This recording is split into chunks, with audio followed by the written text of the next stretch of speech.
Déjà que j'ai un magnifique accent anglais, Spider-Man, un magnifique accent japonais, mais maintenant j'attends ma prochaine proie, la prochaine langue à passer à exécution. Donc maintenant il est temps de faire un accent chinois pour aujourd'hui. Seven Scissors nous fera suivre la vie de 7, oui 7 comme le chiffre, et comme le nombre de fois où j'ai pris ma respiration. Et du coup sa meuf elle va s'appeler 8, 9.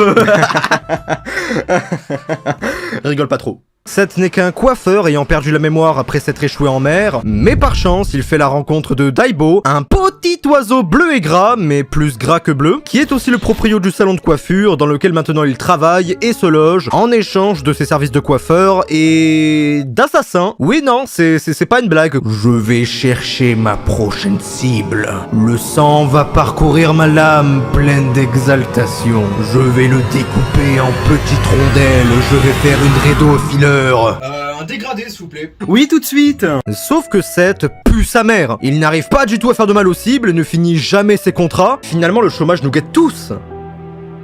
Bon, je reviens, j'ai des vidéos réactions à faire. C'est après avoir compris qu'il était un assassin qui ne tuerait personne, donc du coup, pas vraiment un assassin, mais plus un médiateur, comme ceux qui sont payés pour être devant les collèges. Pourtant, moi, je suis toujours devant l'école primaire et j'attends toujours ma paye. Mais du coup, il va se mettre en quête de retrouver la mémoire et d'essayer d'en apprendre beaucoup plus sur son passé. Mais bon, en vrai, entre nous, il y aura pas vraiment besoin de chercher, hein, car la plupart des événements perturbateurs vont lui tomber dessus sans qu'il n'ait demandé, provoquant beaucoup de situations marrantes, épiques, fun et Xiaofei. Juste Xiaofei.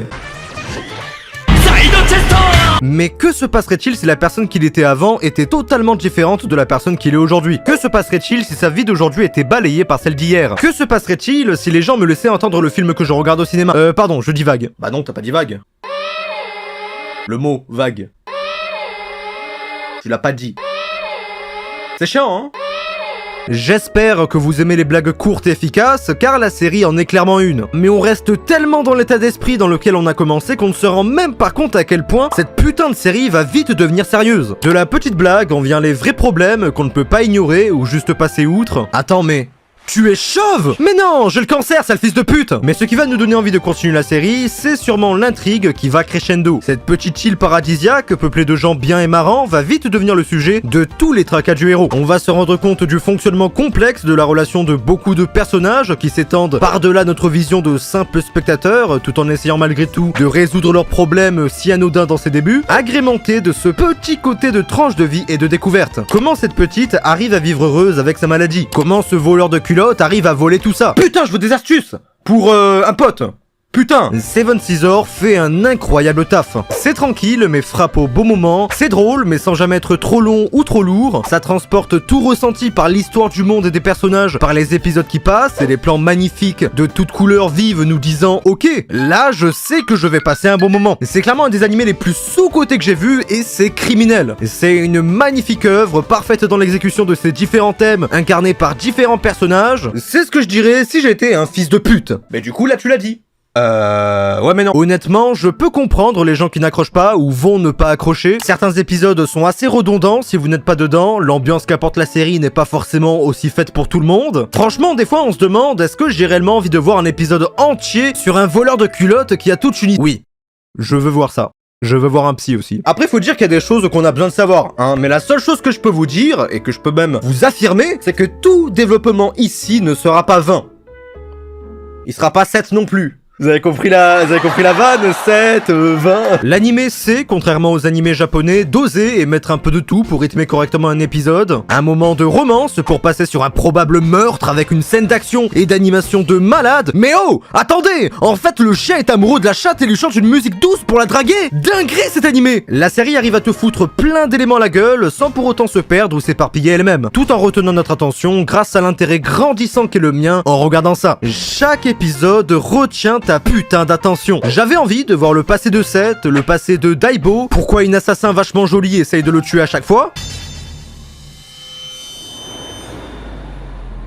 Boulot, plus CDI, plus intérim, plus... Alors s'il faut regarder un épisode entier d'un vieux sans pantalon pour avoir des réponses, alors je dis oui. Vas-y, dis-leur mon vieux. Au début, j'étais préparé à tout. Petit fan de tranche de vie que j'étais, je m'attendais à ce que tous les épisodes soient de la même trempe que les premiers, sauf qu'en fait, c'est pas possible. Le mélange de chill, d'action, d'animation, de découverte, même quand tu penses qu'un personnage n'a été mis ici seulement par figuration, tu découvres qu'il a toute une histoire lui aussi qu'il raconte au travers d'un combat épique qui finit par caractériser la personne, nous rendant compte que tout le monde ici a un rôle, et que tout est une question d'apparence. Mais est-ce que j'ai oublié de rappeler que cet animé était chinois? Non, pas du tout, mais je le fais quand même. Ici, on est confronté à une toute nouvelle culture et façon de faire. Là-bas, l'obscénité s'arrête à une jupe un peu trop courte. Oh non, c'est trop la honte. Ah là là, ils sont mignons en Chine, hein. Là-bas, les blagues sont différentes, les clichés moins présents, le fanservice aussi, mais vu que je regarde en VF, je fais beaucoup moins attention, jusqu'à ce qu'une musique se lance et que je sois agressé par du chinois.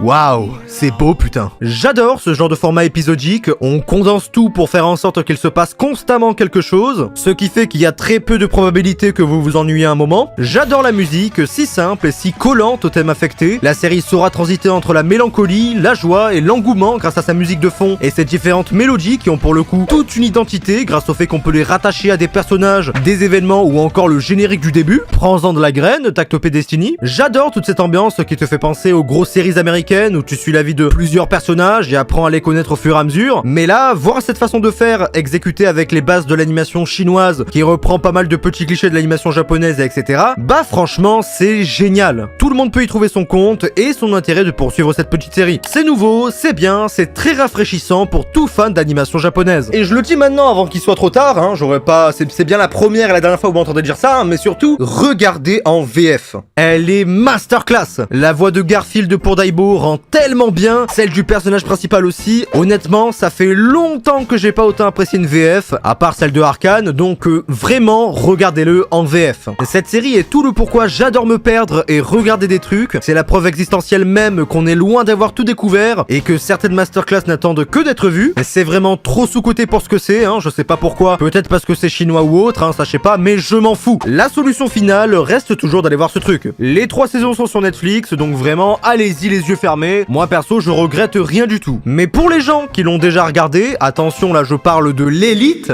vous avez dû voir à la fin que oui, un film a été annoncé pour la suite, donc aucun souci à se faire à ce niveau-là. Mais pour toute info en plus, je vous invite à laisser un commentaire, comme d'hab, car c'est là que je vous préviendrai. Donc évidemment, sur ce, c'était tout pour cette vidéo, j'espère qu'elle vous aura plu et qu'elle vous aura aidé. Si c'est le cas, n'hésitez pas à vous abonner, liker, partager, ça me fait vraiment super plaisir. Quant à moi, je vous dis à une prochaine vidéo, en attendant, portez-vous bien, ciao bye.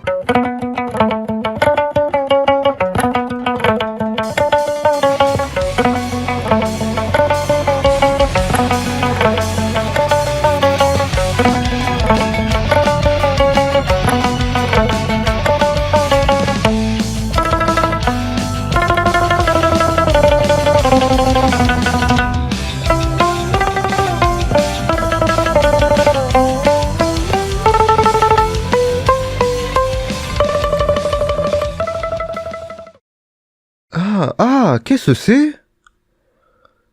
Ah, mais qui s'est branlé sur ma perruque, ça?